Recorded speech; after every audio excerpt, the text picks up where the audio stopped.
In today's video, I'm going to teach you how to remove edit with Base44 badge. By the end, you'll know exactly where to go in Base44 to review the plan options that control badge removal and how to compare them so you can decide what works best for you. First, open your browser and head to appbase4.com.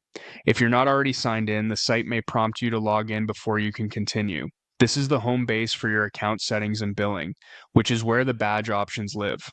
Once you're in, look toward the upper right corner of the screen for your profile area. Depending on your layout, it may appear as an avatar, your initials, or a profile label.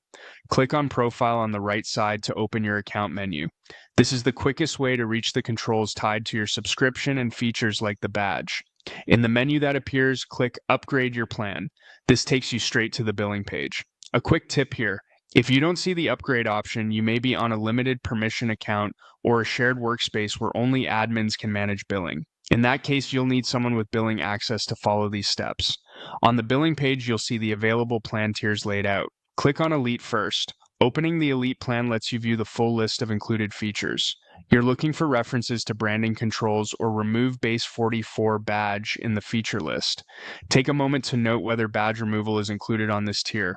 Next, click on Pro. Just like before, scan the Pro plan's details and compare them directly against Elite. Pay attention to wording around branding and publishing, since that's where badge removal is typically mentioned. If there's a monthly or yearly toggle, check both views so you don't miss any differences in features or pricing context.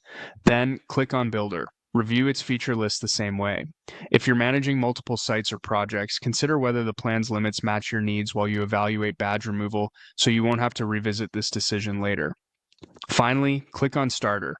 Even if you think Starter won't include badge removal, it's helpful to confirm so you have a clear comparison across all tiers. You've now navigated to the exact place where Base44 indicates which plans control the edit with Base44 badge and compared Elite, Pro, Builder, and Starter side by side. From this billing page, the plan descriptions will tell you which option removes the badge for your account. That's the full path you need to evaluate and select the plan that aligns with your branding goals.